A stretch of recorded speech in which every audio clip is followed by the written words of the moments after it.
pour vous, il y a beaucoup de mystères autour de ces centres. Restez bien avec nous, Sandro Gaudy. On va justement s'intéresser à leur sort avec vous, Magali Lunel. On sait qu'ils sont 16 en tout.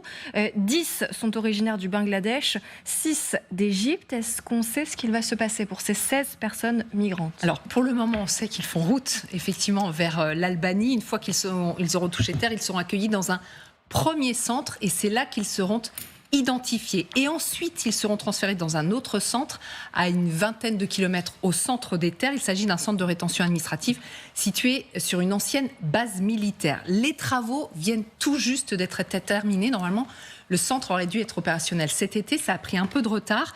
Tout est financé et géré par l'Italie. On y voit là des préfabriqués de 12 mètres carrés environ avec des murs très hauts, des caméras de vidéosurveillance. La sécurité à l'intérieur sera assurée par l'Italie, tandis que l'extérieur, ce sera la police albanaise. Les migrants resteront là le temps que leur situation soit examinée, puisqu'ils déposeront des demandes d'asile. Et là, ils pourront y rester normalement pour une période maximale de 1 mois. Et il y a 2 possibilités, puisqu'ils ont demandé l'asile. Soit c'est accepté, dans ces cas-là, ils seront accueillis en Italie. Et si leur demande est rejetée, eh bien là, ils seront expulsés. Alors sur ce point, l'Italie reste extrêmement mystérieuse parce que expulsés comment, vers où, est-ce que le pays d'accueil sera d'accord ou pas? C'est justement ça On n'a qui pas pose aussi d'informations. problème, ouais. Autre juste précision, il n'y aura ici que des hommes. Ne pourront être accueillis dans ce centre de rétention que ceux qui sont jugés non vulnérables. Ça veut dire que les femmes, les mineurs, les personnes souffrant de troubles mentaux, les victimes de torture ou de violences sexuelles sont exclus. Alors, on parlait de disparité. On sait que la Pologne aussi est en première ligne. Oui, on en parlera peut-être plus tard. Dans un instant. Pardon, Là, c'était je suis désolée. C'était vraiment les centres de rétention, donc financés, gérés par l'Italie, en Albanie. Voilà. Merci beaucoup Magali Lunel. On me dit que Laura Rudo est toujours avec nous depuis Rome, en Italie. Est-ce que c'est vu comme une victoire finalement ce qu'a décrit Magali Lunel sur ces centres en Italie pour Giorgia Meloni? On sait que c'est un jour important qu'elle attendait depuis des mois. Oui, ce matin, devant les sénateurs italiens, la première ministre Giorgia Meloni s'est félicitée de ce nouveau centre pour les migrants en Albanie. Elle s'est dit fière que l'Italie devienne un modèle à suivre pour de nombreux gouvernements européens, toutes couleurs politiques confondues. C'est ce qu'elle a affirmé devant les sénateurs. Mais c'est un test risqué pour elle car c'est une première en Europe. Il n'y avait jamais eu de tel modèle d'externalisation de l'asile chez les 27 et elle veut même aller plus loin. Giorgia Meloni a déjà annoncé qu'elle voulait renforcer le cadre juridique actuel en Europe sur la question des rapatriements. Et elle a aussi ce matin salué l'intérêt porté par la France pour les questions migratoires, notamment le nouveau gouvernement français et son ministre de l'Intérieur Bruno Retailleau qui a appelé à suivre l'exemple de Giorgia Meloni. Merci beaucoup Laura Rudo depuis l'Italie. Magali Barthès, on l'entendait. C'est une victoire de Giorgia Meloni parce que ça faisait partie de ses plans depuis des mois. C'est controversé, certes. Il n'empêche que l'ouverture de ces centres avait été plusieurs fois reportée. Finalement, ça s'est fait. Oui, c'est vrai que ça devait être ouvert déjà pendant l'été, que ça a été repoussé plusieurs fois. Donc évidemment, aujourd'hui, elle peut se glorifier, Giorgia Meloni, d'une victoire parce que ça y est, des premiers migrants vont voir leur demande d'asile donc externalisée en Albanie. Après, il est certain qu'elle l'exploite politiquement en ce moment, qu'elle fait le pari que ça aura un effet dissuasif sur les arrivées de migrants.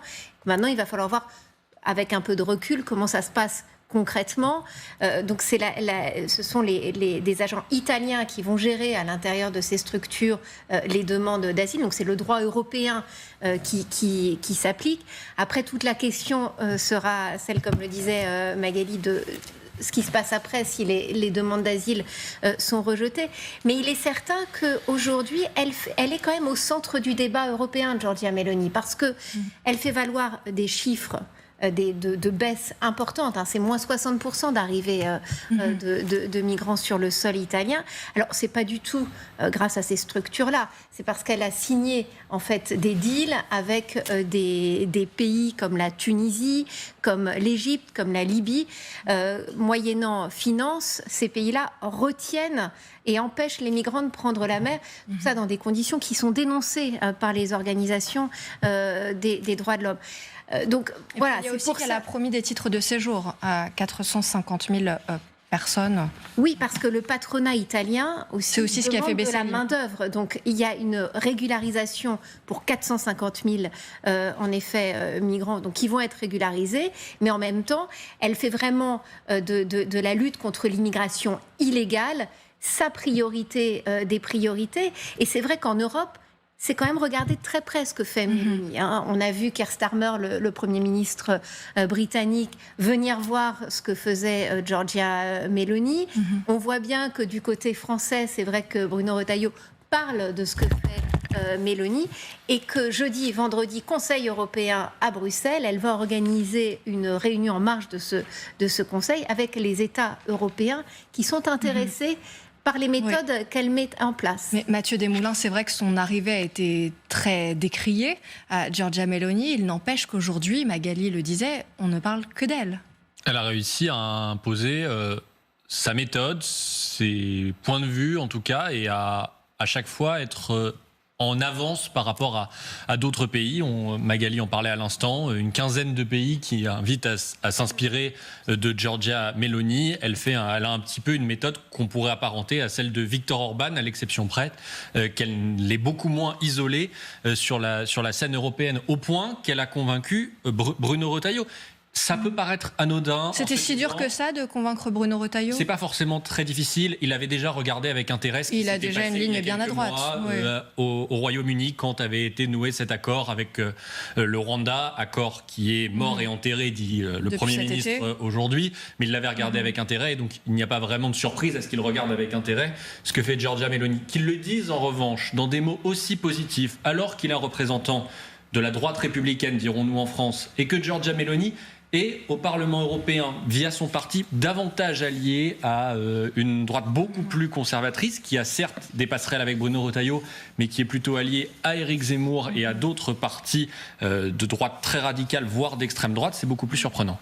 Oui, et puis on le dit aussi, Valérie Nataf, c'est tout de même un accord qui est controversé et qui est remis en question par de nombreuses ONG, des associations aussi qui défendent les droits de l'homme. Oui, puis notre correspondante en Italie le disait, c'est très controversé en Italie.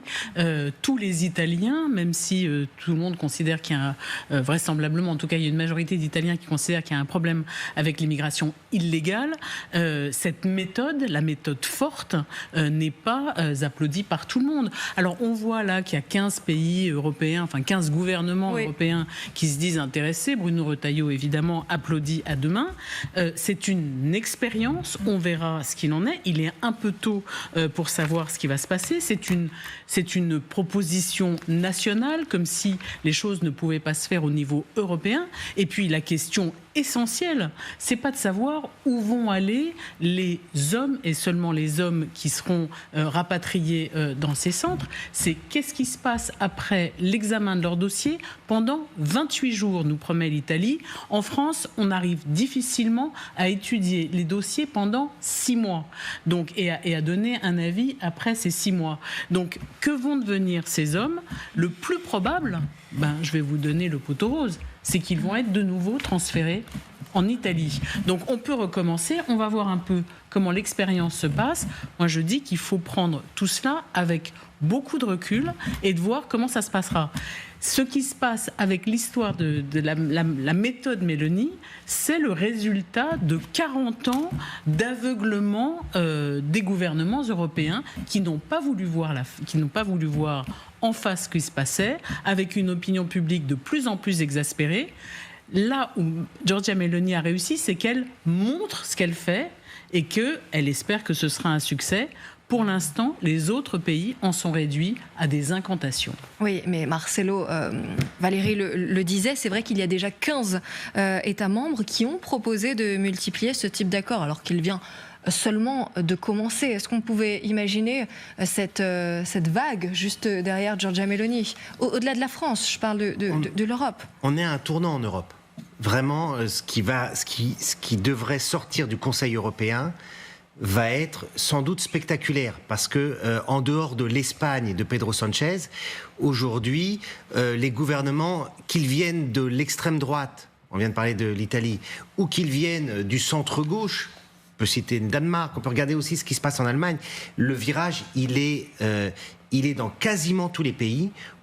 Beaucoup demandent des durcissements, enfin quasiment tous les pays demandent un durcissement sur les deux palettes, que ce soit des palettes nationales, des accords avec des pays tiers, ou que ce soit à travers l'Union européenne pour accélérer les outils en place, réécrire la directive retour, accélérer l'application du pacte asile et immigration.